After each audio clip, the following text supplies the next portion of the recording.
2, 1. What's good, YouTube? Welcome back to the channel. I hope you are excited for Astral Radiance like I am. Today on the menu is Darkrai VSTAR. This deck has been giving me a lot of challenges. It's been very rewarding. It's been very fun. But with that said, if you like the content, hit that like button, hit that subscribe button, leave me a comment, let me know what you think of the list, how you might play it, what you didn't like, what you did like. With that said, let's dive right in. So we've got Darkrai V. So Darkrai V is a new Pokemon, 2 energy, does 50, Dark Wind, 3 energy, does 130, you know, puts them to sleep. We're not really here for that, so we're just going to kind of gloss over it. Base of the deck, the reason why you're here, Darkrai VSTAR. So it has a retrained attack, Dark Pulse. It does 30 plus 30 for each dark energy it's in play. So this is ridiculous. It's a very energy hungry deck. We do have ways to get up there, but 9 energy is 300 damage, 10 energy is 330, and 11 energy is 360. Relevant numbers you should know. Basic Vs, you know, 6 energy is 210, 7 energy is 240. Very important numbers to know. We will get there, and don't worry, I'm going to jump in and show you how. So we've got 2 copies of Coughing. Yes, yes, yes. I know some of you are like, oh my god, he's going this way. Just going to realign those. We are going with 2 copies of Coughing. Play whatever Coughing you like. I like the Ascension one. That's my preference. But the reason why we're playing the Coughings, of course, is from Chilling Reigns, Galarian Weezing. So the Energy Factory. Each basic dark energy attached to your Weezing Pokemon count as 2 dark energy. Yep. See this energy there? Darkrai doesn't care who they're attached to, as long as they're attached. So attach a Weezing, an energy to Weezing, that's 60 damage. Attach second energy, that's 120 damage. You're making the most out of your energy, and we're working smarter, not harder. Don't worry, we've got ways to spam the board with energies to Pokemon other than Weezing as well. So we are going to play 2 copies of Crobat V, so Dark Asset. When you play this card from your hand onto your bench, you draw until you have 6 cards in hand. It's a once per turn ability. That's okay. We play 2 because I always prize 1. I made that joke. I play 1. I did end up prizing the 1, so we bumped it up to 2. I have played quite a few games, and I can say that I always seem to prize it. And to make use of Crobat as a dark Pokemon and a secondary attacker, and to potentially scare off people going after our Crobats, we play a copy of Crobat VMAX. So, I know, Shining Fates, first time seeing this card in a little while in any of my decks personally. For a dark and a colorless, 70. It does 70 damage. The opponent's active is poisoned, and then you switch this Pokemon with one of your bench Pokemon. I know, it's alright. Max Cutter, 2 dark and a colorless, does 180. It's mostly here for the big body, gives you an option. You know, it's an attacker, because Darkrai's weak to grass, Crobat's weak to fighting. Interesting enough. And then we've got 2 more attackers in the deck. We've got Moltres V, Dire Flame Wings. Once during your turn, you can put a dark energy from your discard pile onto this Pokemon. And for 3 energy, it does 190 damage and takes 30 damage. So it's another option. We've got a couple different gears we can run. Our late game cleanup, we've got Galarian Moltres from Evolving Skies. Will level in charge. When you play this from your hand onto your bench, you can attach 2 dark energy to it. And for Fiery Wrath, it does 20 damage and 50 more for each prize card your opponent's taken. 3 prizes, 170. 4 prizes, 220. 5 prizes, 270. We have a late game cleanup option here. And one last Pokemon in the deck, Lumineon V. Not really sure how this feels, but, you know, we're trying. Sometimes it's nice to hunt for boss. Luminous Sign. When you play it from your hand onto your bench, search for a supporter card, reveal it, put it into your hand. Grab the research and go for the gas. Grab the boss and go for game. Pretty simple here. Now let's jump into the items. So we are playing a lot of items. We are playing 4 copies of Quick Ball. Discard a card from your hand, search for a basic Pokemon, reveal it. This will discard energy, this will discard dead cards, this will hunt our basics, Darkrai, Crobats, Moltres. Just plays into a lot of stuff that we're doing. We don't mind discarding cards in this deck. 4 copies of Ultra Ball. So discard 2 cards from your hand, search for any Pokemon. Sometimes we need to thin a little harder to make the most of our Crobats, or to get extra energy that we see in our hand for the Galarian Moltres V, or just to grab our hands on the Darkrai VSTAR. So we're playing 4. Sometimes I wish I had a 5th quick Ultra Ball. It's just that good of a card. Then we're playing the new to me, copy of Dark Patch. So Dark Patch is an item card that says attach a dark energy from your discard pile to one of your bench dark Pokemon. It is Metal Saucer for dark Pokemon. I know it is not a new card, but it is new to me, and I am excited to play it because dark and grass are my 2 favorite types to play. So this is an awesome card. It enables so much shenanigans. Dark Patch to a Weezing, attach for turn to a Darkrai.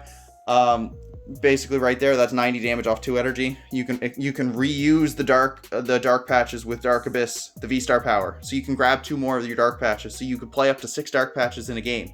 You could even jam them all into a Weezing. So that's what, 12 energy hypothetically because of the Weezing ability. All I'm saying is dark patch is really good in this deck. And then another new item card we're playing in this deck is Trekking Boots. So look at the top card of your deck. You may put that card into your hand or discard it and draw 1 card. So Trekking Boots, very good. Just a little more dig. We're just we're going through, we're turboing through. You know, it's just to filter through. So it's like a 57 card deck rather than a 60 card deck. 2 copies of Switch. So really, we're not trying to move stuff. We don't mind moving stuff and re-accelerating with Dark Patch, but Switch is just kind of there in case they try to boss stall us. 1 copy of Energy Search. Switch. So if we promote a Darkrai, we don't have any energy on it, attach to it, Dark Patch with something on the bench, or Dire Flame Wings on the bench, and then E-switch it over. It's just an option. Palpad. We're going to be burning through a lot of cards in the deck just to have our supporters back if we have to pitch them early. We're going to need them, so this is just a chance to get them back because Dark Abyss, if we pitch the Palpad early, we can get it back. So it is just kind of there as utility. And then, of course, we are going to play 3 copies of Training Court. So Training Court, once during your turn, you can grab a basic energy from your discard pile and put it into your hand. I would consider playing 4. I haven't quite figured out where I want to put the 4th one in, but Path to the Peak hurts. You're playing Crobats, you're playing Moltres, you're playing Lumineon, you're playing Dark Abyss. There's so many rule box abilities in this deck, and it hurts to lose them. So if you can play a 4th stadium, or you want to play something new like Gapejaw Bog or Temple of Sinnoh or any other stadium that, you know, feels perfect in this deck, by all means, please, this deck loses hard to Path to the Peak. Then next up, we're going to jump into the supporters here. So we've got 4 copies of Professor's Research. Discard your hand, draw 7. Again, we are going for the nuts. We are going for the gas. We are going for whatever term you want to use. We are digging through our deck as quickly as possible. So 4 copies of Professor's Research will get us there. Then we want to be able to pick our targets because early game we might not have enough energy to knock out the Arceus or knock out the Urshifu. So we have to pick on the Crobat or pick on the Sobble or just something to keep KOs coming. 3 copies of Boss's Orders. All right. And then this is where these counts become flexible. They're just extra draw for me. 2 copies of Marnie. So look, each player shuffles their hand and puts it at the bottom of their deck. You draw 5, they draw 4. Disruption. Sometimes they have the game-winning puzzle piece in their hand and there's nothing you can do. I play Marnie just to make sure that they can't take it. And then, you know, this Overjudge so they don't draw into it and, you know, your card was for naught. 1 copy of Avery because I'm expecting Palkia VSTAR to be good. I'm also expecting Suicune to see some play. And it's very, very annoying to lose parts of your bench. So if you play this, you might be able to disrupt them a little bit. And it's just 3 more cards. And then we're going to play 1 copy of Clara. So Clara lets us get away with a little less Darkrai. 1 Galarian Moltres to recycle. Extra energy. It's just reusing. And sometimes they knock out a Crobat. Never hurts to draw the Crobat back. You know, grab it back and then dig. So you can go Clara, I don't know, grab Baby Moltres, Malevolent Charge, grab a Crobat V, grab 2 energy, attach an energy with the both energy with the Malevolent Charge, and then draw with the Crobat. So you still have supporter for turn.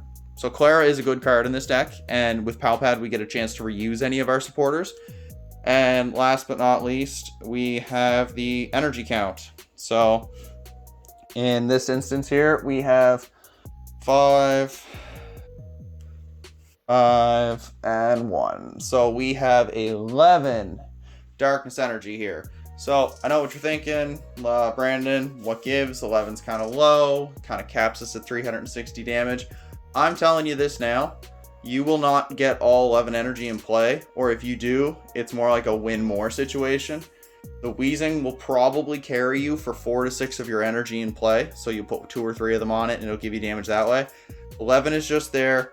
Moltres will get him back, Dark Patch will get him back, Malevolent Charge will get him on, attach for turn. Realistically, you're just winning more in that case, because if you play all 11 and you were smart and you put at least 1 or 2 Weezings down, you can attach 2 energy to it, and you're not just playing 11, you're playing 13, or you're not just playing, 11, you're playing 14 or 15. You can play a higher energy count, like if you don't agree with something I'm playing here, like the Lumineon could be something. But yeah, so closing thoughts. Deck likes to see anything weak to dark. Awesome. Deck does not want to see anything playing Path of the Peak. It is disgusting. I don't know how many games I've bricked or had to draw pass because I could not get out of that path lock. So if you see something here and you're like, I don't agree with that, like I need another stadium, I get you. If you're looking at Avery and you're like, I've got another supporter in mind, like raw support, you know, go that route. The other one I want to mention, which is kind of hilarious and I might consider as an alternate option, is Eternatus. So Eternatus is a 340 body that's dark that expands your bench to 8. So Eternal Zone, when it's in play, and there's only dark Pokemon in play, you can have up to 8 Pokemon on your bench. And then it does 270 with Dread End for 2 energy. So it's an alternative attacker. Like we could cut out the Crobat VMAX, cut out the Weezings, go a third Crobat V, 2/2 Eternatus, and then maybe even cut the switches for hiding dark energy and play the deck in an entirely different way. Darkrai started as a thicker 4/3 count, and I'm just telling you this now. It didn't work. A lot of the times I was pitching those extra Vs. This is a deck where it's like Darkrai is the face, Darkrai is the best attacker in the deck. However, the situation will call for different attackers, and seeing only Darkrai's hurt the deck significantly. So I would say try it how you like. Let me know what you think. I have played about 24 games with this deck, and I found it fun. We are working on it. Again, I'm taking all feedback, so if you stuck around until the end, I just wanted to say thank you. Please, please, please hit that subscribe button, hit that like button, hit that comment button, or leave me a comment. Let me know what you're excited for. Let me know what you'd like to see next. It's the best way to let people know that you're enjoying the content, and it's the best way to let me know that you're enjoying the content and that I can keep pushing forward with Astral Radiance. And if you stuck around until the end, take care. Have a good one.